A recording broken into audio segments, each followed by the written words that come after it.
Bonjour à tous et merci de nous rejoindre sur RTI 1. En Côte d'Ivoire, la réunion hier du Conseil politique du Rassemblement des oufouettistes pour la démocratie et la paix.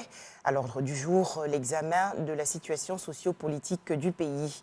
À noter également que sur proposition du président du RHDP, Alassane Ouattara, ce conseil politique a validé la nomination de Gilbert Koné-Kafana au poste de président du directoire et désigné Adama Bictogo, secrétaire exécutif du RHDP.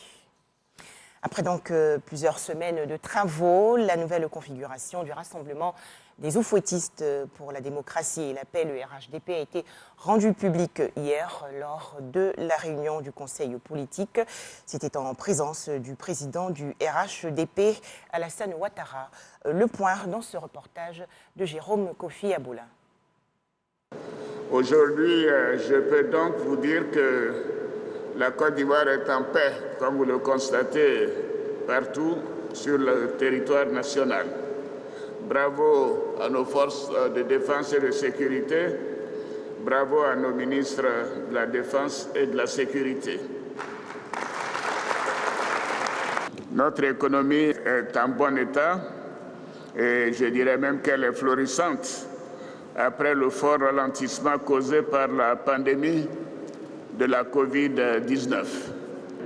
Le taux de croissance attendu au cours de la période 2021-2025 dans notre programme de gouvernement est un taux de croissance moyen de 7,5%, ce qui est extraordinaire.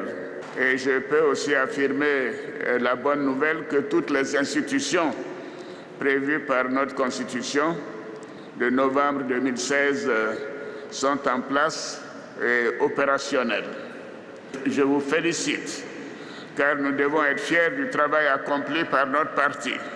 En effet, après 3 ans et demi d'existence, le RHDP est aujourd'hui le plus grand parti de Côte d'Ivoire. Bravo à nous.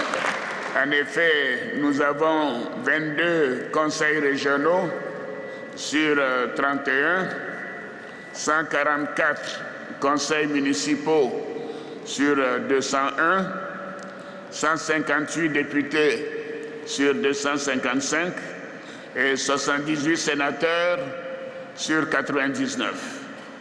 Je dois dire que c'est extraordinaire et nous devons en être très fiers. Nous devons demeurer ouverts à la collaboration avec toutes les formations politiques, éprises de paix, de justice et de progrès pour le bonheur de nos concitoyens. Je vous encourage donc à aller dans les régions, les départements, les villes et les villages pour remobiliser nos militants et prôner les idéaux du RHDP, dont le socle est la paix pour notre beau pays. Voilà le reportage complet de Jérôme Kofi Aboula dans nos prochaines éditions. Un tout autre sujet à présent, le lait maternel, élément fondamental à la croissance du bébé.